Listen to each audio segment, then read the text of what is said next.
Good morning, students. நம்ம கடந்த கிளாஸில் வந்து இப்போ ப்ரீவியஸ் கிளாஸில் வந்து நம்ம என்ன பார்த்தோம் அப்படின்னா ஓய்வு என்றால் என்ன, இயக்கம் என்றால் என்ன அப்படிங்கிறத பார்த்தோம் இல்லையா.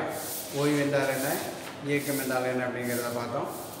காலத்தை பொறுத்து ஒரு பொருளினுடைய நிலை மாறும் அப்படின்னா அது என்னன்னு சொல்லணும், அது இயக்கம் என்று அழைக்கப்படும்.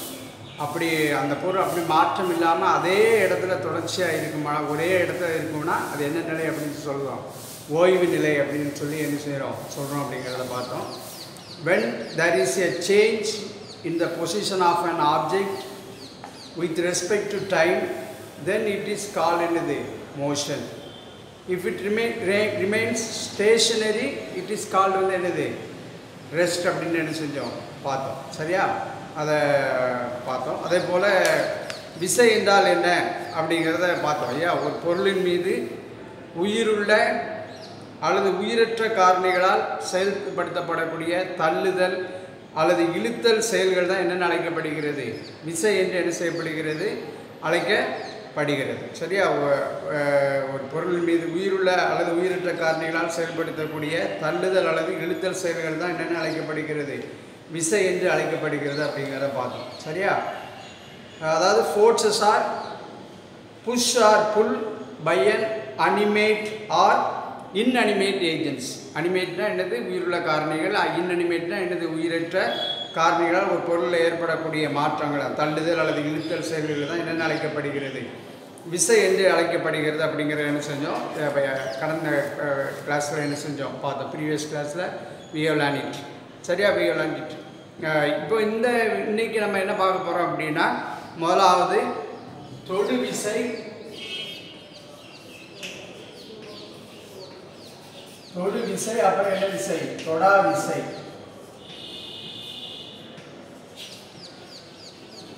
தொடு விசை அல்லது தொடா விசை, அதாவது கான்டாக்ட்,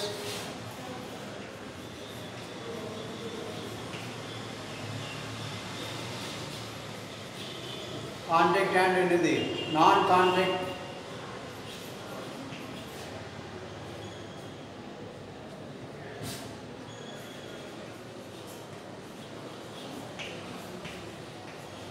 கான்டாக்ட் ஃபோர்ஸஸ், தொடு அல்லது என்னது தொடா விசைகள் அப்படிங்கிறத பற்றி என்ன செய்கிறோம் பார்த்தோம். அப்படின்னா என்ன, இப்போ என்ன அப்படின்னா, இப்போ காற்றுனால என்ன அசைந்த கொடி வந்து என்ன செய்கிறது, அசைகிறது. அப்புறம் மாடு வந்து வண்டி என்ன செய்வது, இழுப்பது. இதெல்லாம் என்னது, என்ன விசைகளாகும், தொடு விசைகளாகும். அப்புறம் இப்போ இந்த காந்த பொருள், காந்தத்தால் கவரப்படக்கூடிய அந்த காந்த விசை மற்றும் புவி ஈர்ப்பு விசை, இதெல்லாம் என்ன விசைகளாகும், தொடா விசைகளாகும்.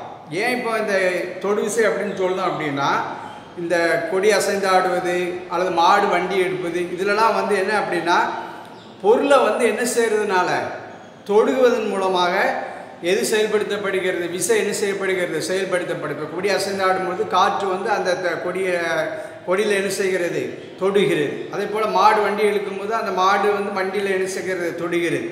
இப்படி தொடுறதுனால ஏற்படக்கூடிய விசைகளை தான் என்ன விசைகள் என்று சொல்லுகிறோம், தொடு விசைகள் என்று என்ன செய்கிறோம் சொல்லுகிறோம். சரியா, அப்படி இல்லாமல் இப்போ சில நேரங்களில் பார்த்தீங்க அப்படின்னா, நல்லா முதிர்ந்த தேங்காய் தன்னாலே என்ன செய்யும், கீழே விழும். இது எதனால கீழே விழுது அப்படின்னு பார்த்தோம் அப்படின்னா, நம்ம ஏற்கனவே படிச்சிருக்கோம், என்ன விசையின் காரணமாக, புவி ஈர்ப்பு விசையின் காரணமாக தான் பொருள்கள் என்ன செய்கிறது, கீழ் நோக்கி என்ன செய்யப்படுகிறது, இழுக்கப்படுகிறது. இதில் கீழ் நோக்கி இழுப்பதன் காரணமாக அது என்ன செய்கிறது, கீழே விழுகிறது. அதே போல் இப்போ ஒரு காந்தத்தின் அருகில் எதை கொண்டு போகும்போது, இரும்பு ஆணிகளை என்ன செய்யும்போது கொண்டு வரும்போது காந்தமானது எதை ஈர்க்கிறது, இரும்பு ஆணிகளை ஈர்க்கிறது. அது எந்த, இங்கே காந்தம் இரும்பு ஆணிகளை என்ன செய்யலை, ஒன்று என்ன செய்யலை, தொடலை. இருந்தாலும் இழுவிசை அவற்றை என்ன செய்கிறது, இழுக்க வைக்கிறது. இந்த ரெண்டு நிகழ்வுகளிலும், இந்த முதிர்ந்த ஒரு நல்ல தேங்காயானது கீழே நோக்கி விழுவதும், அப்புறம் வந்து காந்தம் வந்து இரும்பு ஆணிகளை ஈர்ப்பதும், இது நிகழ்வுகளில் வந்து எனது விசையானது எதை தொடாமல், பொருளினை தொடாமல் என்ன செய்கிறது, செயல்படுகிறதுனால இத்தகைய விசைகளுக்கு என்ன விசைகள் என்ன அழைக்கப்படுகிறது, தொடா விசைகள் என்று என்ன செய்யப்படுகிறது, அழைக்கப்படுகிறது. இங்கிலீஷில் வந்து contact and non contact forces. சரியா? எக்ஸாம்பிள் பார்த்தோம் அப்படின்னா wind making a flag flutter. சரியா? விண்ட் வந்து என்ன செய்கிறது, ஃப்ளாக் என்ன செய்கிறது, ஃப்ளட்டர் பண்ணுது, மேக்கிங் எ ஃப்ளாக் ஃப்ளட்டர். அப்புறம் bullet pulling a cart are contact forces. இதெல்லாம் என்ன, இந்த ரெண்டு என்ன அழைக்கப்படுகிறது, கான்டாக்ட் ஃபோர்ஸ். ஏன் அப்படின்னா இந்த ரெண்டுலேயும் வந்து இந்த ஃபோர்ஸஸ் வந்து என்ன செய்யப்படுகிறதுனா which is executed by touching the என்னது body. So this type of forces are called என்ன ஃபோர்ஸஸ், கான்டாக்ட் ஃபோர்ஸஸ்னு அழைக்கப்படுகிறது. ஆனால் மேக்னட்டிசம் அப்புறம் கிராவிட்டி இதெல்லாம் சம் எக்ஸாம்பிள்ஸ் ஆஃப் என்ன forces, non contact forces. For example இப்போ நல்ல மிஸ்டீரியஸ்லி ripen coconut falls to the ground. What pulls it to be the grounding? We would have heard about force of gravity, such a gravitational force of the earth. Gravity pulls the ripened coconut from the tree to the ground. In this there is no touch. It is called in the force, non-contact force. For another one, when we bring a magnet near a small iron nail, the nail jumps into the air and sticks with the magnet. In this way, observe that the magnet and the nail did not touch each other. Still, there was a pulling force that made the nail to jump towards the magnet. In these two examples, the force is applied without touching the object. So such forces are known as forces, non-contact forces. So the force எடுத்துட்டோம் அப்படின்னா நம்ம ஒரு இது பார்த்தோம், இதன் மூலமாக force வந்து இது உருவாகிறது, animate factors and inanimate factors. அப்புறம் அந்த பேசிஸ் ஆஃப் கான்டாக்டில் வந்து எப்படி என்ன ஃபோர்ஸ்லாம் அழைக்கப்படுகிறது, contact forces, non contact forces. சரி, அடுத்த நெக்ஸ்ட் என்ன பார்க்க போகிறோம் அப்படின்னா விசை ஏற்படுத்தும் மாற்றங்கள். விசை ஏற்படுத்தும் மாற்றங்கள்.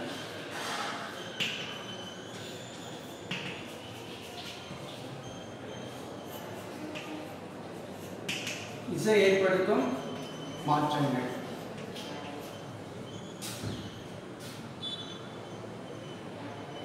What happens when we apply a force on an object அப்படிங்கிறத பார்ப்போம். முதல்ல பார்த்தோம் அப்படின்னா நம்ம மேஜை மேலே ஒரு புத்தகத்தை வச்சுருக்கோம், அந்த புத்தகத்தை தள்ளும் போது அது என்ன செய்கிறது, நகருகிறது. சரியா? Say you push a book on the table, the book என்னது moves. சரி, அப்போ அதுலேருந்து நம்ம what do you know that, இதுலேருந்து நம்ம என்ன தெரிந்து கொள்கிறோம், what do you know that from this action.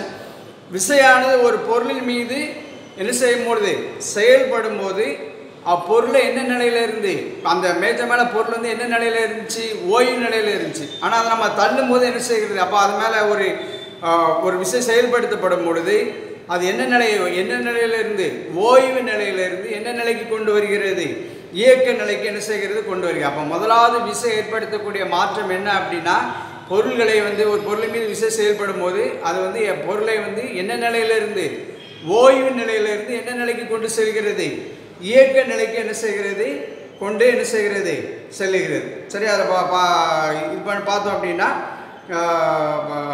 application of force in an object results in motion from a state of rest. சரியா? ஸ்டேட் ஆஃப் ரெஸ்ட்ல இருந்து என்ன ஸ்டேட்டுக்கு கொண்டு வருது, மோஷன் ஸ்டேட்டுக்கு வந்து என்ன செய்கிறது, கொண்டு வருகிறது. இதுதான் ஃபர்ஸ்ட்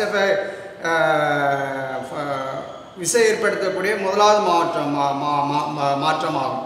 அதாவது ஃபோர்ஸஸ் ஆன் ஆப்ஜெக்ட். நம்ம what happens when we apply a force on an object, the first one is change the rest state of restல இருந்து என்ன ஸ்டேட்டுக்கு கொண்டு வருகிறது, மோஷன் ஸ்டேட்டுக்கு என்ன செய்கிறது, கொண்டு வருகிறது. அப்புறம் ரெண்டாவது என்ன அப்படின்னு பார்த்தோம் அப்படின்னா, இப்போ நீங்கள் இந்த கிரிக்கெட்லாம் பார்த்துருப்பீங்க. கிரிக்கெட்டை பார்த்தீங்க அப்படின்னா, கிரிக்கெட்டில் அந்த பவுலர் வந்து என்ன செய்வார், பவுல் பண்ணும்போது அது பால் வந்து ஸ்பீடாக வருது. ஆனால் இப்போ அதை பேட்ஸ்மேன் வந்து அந்த மட்டை வீச்சாளர் வந்து அந்த பந்தை என்ன செய்யும்போது, அவர் பந்தை வந்து மட்டையால் என்ன செய்யும்போது அடிக்கும்போது என்ன நடக்கும் அப்படின்னா, பந்தை அடிக்கும் போது அந்த பவுலர் போட்ட ஸ்பீடில் இருந்து என்ன செய்கிறது, ஸ்பீடு வந்து என்ன செய்கிறது, இன்க்ரீஸ் ஆகிறது. சரியா? அப்போ அதே போல் என்ன செய்கிறது அப்படின்னா, பந்து பவுல் பண்ணுற ஒரு இதில் இருந்து பவுல் பண்ணுவார். ஆனால் அந்த திசையும் என்ன செய்கிறது? மாற்றம் அடைகிறது. அப்போ ரெண்டாவது விசையினால் ஏற்படக்கூடிய மாற்றம் என்ன மாற்றம் அப்படின்னா, ஒரு பொருளின் மீது விசை செயல்படும் போது பொருளினுடைய வேகமும் அதனுடைய திசையும் என்ன செய்கிறது? மாற்றம் அடைகிறது. முதலாவது என்ன நடக்குன்னு பார்த்தோம், ஓய்வு நிலையில் உள்ளதை என்ன நிலைக்கு கொண்டு வருகிறது? இயக்க நிலைக்கு கொண்டு வருகிறது விசை ஏற்படுத்தக்கூடிய மாற்றம். ரெண்டாவது மாற்றம் என்ன அப்படின்னா, பொருளினுடைய வேகத்தை என்ன செய்கிறது? அதிகரிக்கிறது. அடுத்தாப்புல அதனுடைய திசையும் என்ன செய்கிறது? மாற்றம் அடைகிறது. அதனுடைய திசையும் என்ன செய்கிறது? மாற்றம் அடைகிறது. What happens when a batsman hit a ball? The ball is already in motion, but with the strike, the speed of the ball என்னது? Increases. Moreover, the direction of the ball changes. Application of force on an object results in a change in its speed and change in its என்னது? Direction. ஸ்பீடையும் increase பண்ணுது, அப்புறம் direction என்ன செய்கிறது? Change பண்ணுகிறது. அப்போ second what happens when you apply a force on an object? The second point is it changes the speed and also the என்னது? Change the direction. சரி, அது செகண்ட் பாயிண்ட். அப்புறம் அடுத்தது பார்த்தீங்கன்னா தேர்ட் பாயிண்ட் அது என்ன பண்ணுகிறது அப்படின்னா, ஒரு பந்தினை நம்ம என்ன செய்யும்போது அழுத்தும் போது அல்லது சப்பாத்திக்கு மாவை பிசையும் போது அல்லது இந்த ஒரு நெகிழி பேட்டை ரப்பர் பேண்டை என்ன செய்யும் போது இழுக்கும் போது அவற்றின் மீது விசை செயல்பட்டு அதனுடைய வடிவத்தை என்ன செய்கிறது? என்ன செய்ய இப்போ சப்பாத்திலாம் பார்த்தீங்கன்னா அந்த மாவை செஞ்சு இது பண்ணும்போது அதனுடைய வடிவம் என்ன செய்கிறது? மாறுகிறது. அப்போ மூன்றாவது பார்க்கும்போது ஒரு பொருள் மீது என்ன செய்யப்படும் பொழுது விசை என்ன செய்யும் பொழுது செயல்படும் போது அப்பொருள் என்ன செய்கிறது? விரிவடைகிறது அல்லது என்ன செய்கிறது? சுருங்குகிறது. அதை பார்ப்போம். when we crush a balloon or press on duff or pull a rubber band, the change of the object changes on application of force. சரியா? the change of the objectல வந்து என்ன ஏற்படுகிறது? some changes என்ன செய்கிறது? ஏற்படுகிறது. the application of force in an object results in expansion or என்னது? Contraction. சரி, எக்ஸ்பென்ஷனோ அல்லது என்னது நடைபெறுகிறது? கான்ட்ராக்ஷனோ என்ன செய்கிறது? நடைபெறுகிறது. சரியா? அப்புறம் நம்ம இந்த நீங்கள் புக்கில் வந்து 20ஆம் பக்கத்தில் பேஜ் நம்பர் 20 பார்த்தீங்க அப்படின்னா, அந்த ஒருத்தர் மாட்டு வண்டியில் போகிறவர் வந்து அவர் என்ன செய்கிறார்? அந்த மாட்டு வண்டியை பிடிச்சி என்ன செய்கிறாரு? அந்த மாடை பிடிச்சி என்ன செய்கிறாரு? அந்த கயிறை வச்சு இழுக்கும் பொழுது ஒன்று அந்த வண்டியினுடைய ஸ்பீடு வந்து என்ன செய்யும்? அந்த வேகம் வந்து என்ன செய்யும்? குறையும், அல்லனா என்ன செஞ்சிடும்? நின்று விடும். இப்படி வந்து ஒரு பொருளினுடைய இயக்க நிலையையோ அல்லது என்ன நிலையையோ ஓய்வு நிலையையோ மாற்றக்கூடியதும், பொருளின் வேகத்தை என்ன செய்யவோ அதிகரிக்கவோ அல்லது என்ன செய்யவோ குறைக்கவே செய்யக்கூடியதும், இயக்கத்தினை நிறுத்தவும் திசையை மாற்றவும் மற்றும் பொருளின் வடிவத்தை அதிகரிக்கவோ அல்லது குறைக்கவோ செய்யக்கூடியதும் ஆகிய காரணி தான் என்ன அழைக்கப்படுகிறது? விசை என்று என்ன செய்யப்படுகிறது? அழைக்கப்படுகிறது. சரியா? in a nutshell we can say that the applied force is an interaction of one object on another that causes the second object to move from another rest, speed up, slow down, stop the motion, change the direction, compress or expand. சரியா? அப்போ force வந்து என்ன செய்கிறதுனா மூணு point நான் ஞாபகத்தில் வச்சுக்கோங்க. It's very important. ஒன்று வந்து என்ன செய்கிறது அப்படின்னா, பொருளை என்ன நிலையிலேருந்து ஓய்வு நிலையிலிருந்து இயக்க நிலைக்கோ அல்லது இயக்க நிலையிலிருந்து என்ன நிலைக்கோ ஓய்வு நிலைக்கோ என்ன செய்கிறது? விசை என்ன செய்கிறது? பொருளின் மீது செயல்படுத்தப்படும் விசையானது என்ன செய்கிறது? மாற்றுகிறது. அடுத்தாப்புல இயங்கும் பொருளினுடைய வேகம் அல்லது திசை இரண்டையுமே என்ன செய்கிறது? மாற்றுகிறது. அடுத்தாப்புல என்ன செய்கிறது அப்படின்னா, பொருளின் வடிவத்தில் எதை ஏற்படுத்துகிறது? மாற்றத்தை ஏற்படுத்துகிறது. அப்போ forces can changes the states of a body from rest to motion or motion to another rest. அப்புறம் either change the speed or direction of or both of the body. சரியா? direction or both of the another body, either change the speed or direction. அப்புறம் change the என்னது? shape of the body. These are all the விசையினால் ஏற்படக்கூடிய மாற்றங்களாகும். அப்போ These are all when we apply a force on an object. Object மேலே இந்த ஏற்படும்போது இந்த சேஞ்சஸ்லாம் என்ன செய்கிறது, ஏற்படுகிறது. சரி, அந்த சேஞ்சஸ்லாம் என்ன செய்கிறது, ஏற்படுத்துகிறது. சரி, அப்புறம் அடுத்த பார்த்தோம் அப்படின்னா அடுத்த நெக்ஸ்ட் என்ன அப்படின்னா டைப் இயக்கத்தினுடைய வகைகள். அடுத்தது வந்து என்னது, இயக்கத்தின் வகைகள்.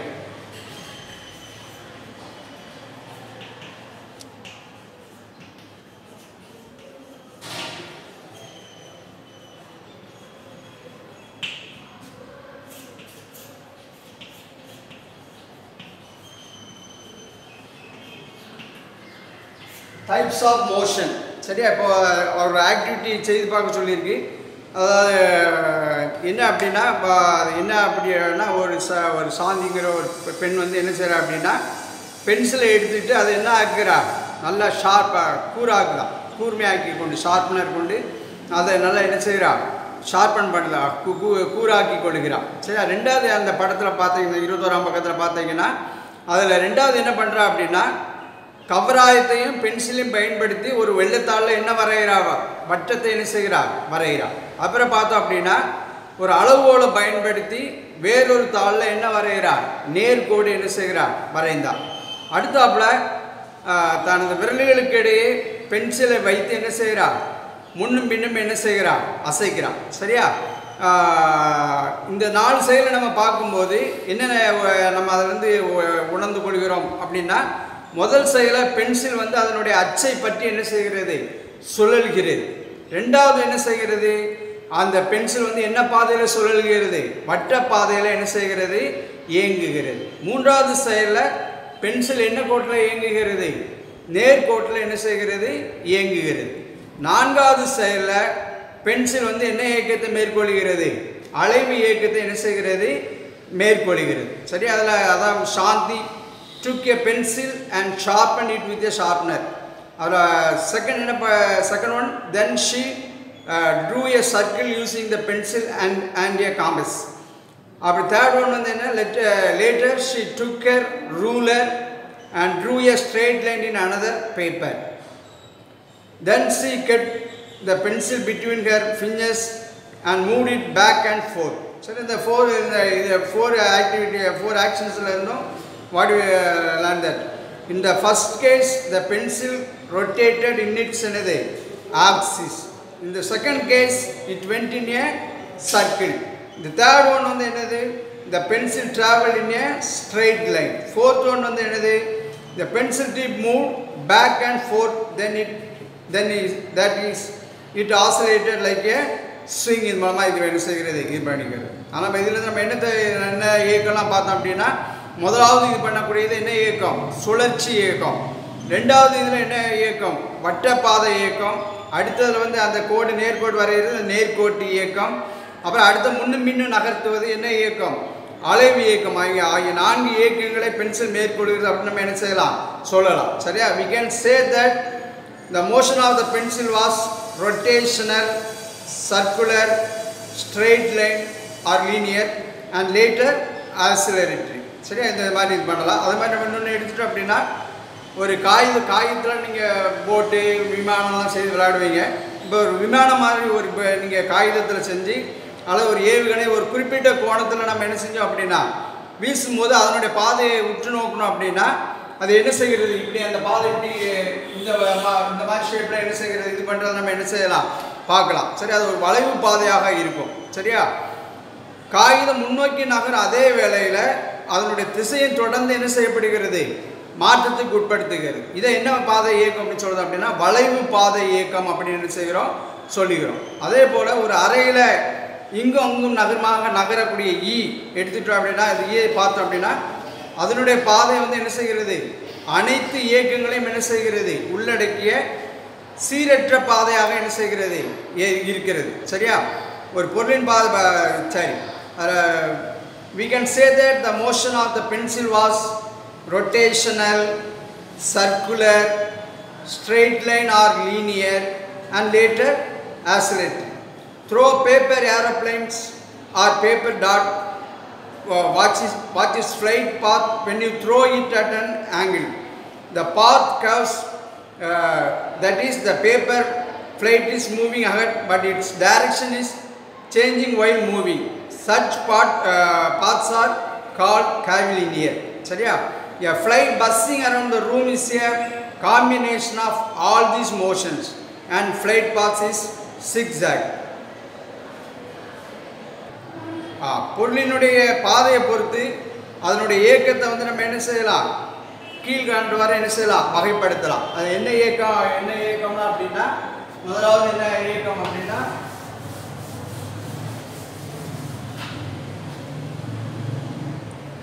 நேர்கோட்டு இயக்கம்.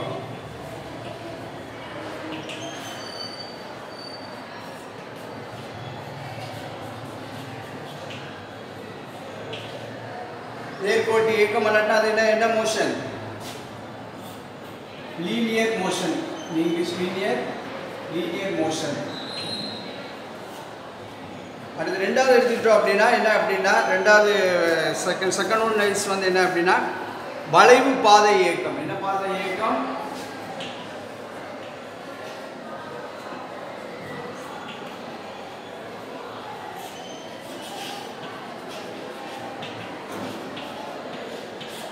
வளைவு பாதை இயக்கம் அல்லனா அது என்னது, கர்விலினியர் இயக்கம்.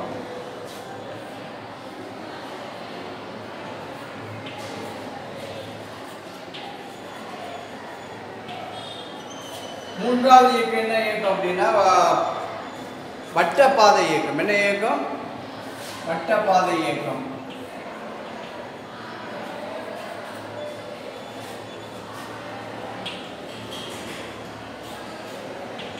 Circular motion.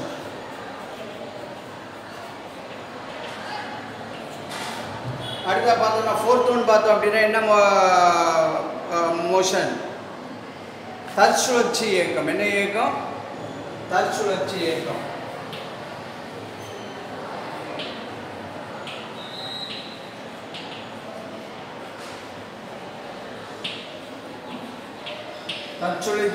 சுழற்சி இயக்கம்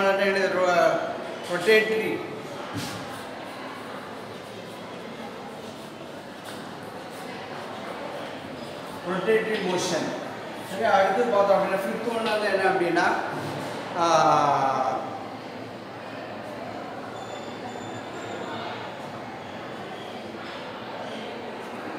தற்சுழற்சி இயக்கம் வட்டப்பாதை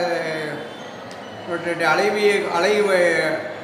அடுத்து என்ன அப்படின்னா தற்சுழற்சி இயக்கத்துக்கு அடுத்தது என்னன்னா அலைவு இயக்கம். என்ன இயக்கம், அலைவு இயக்கம். என்ன இயக்கம், ஆசிலேட்டரி மோஷன்.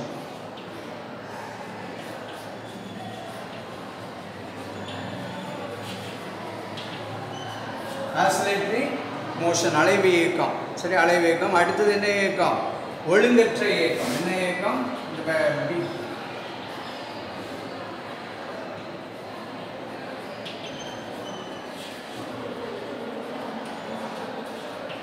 என்ன மோஷன், சிக்ஸாக் மோஷன்.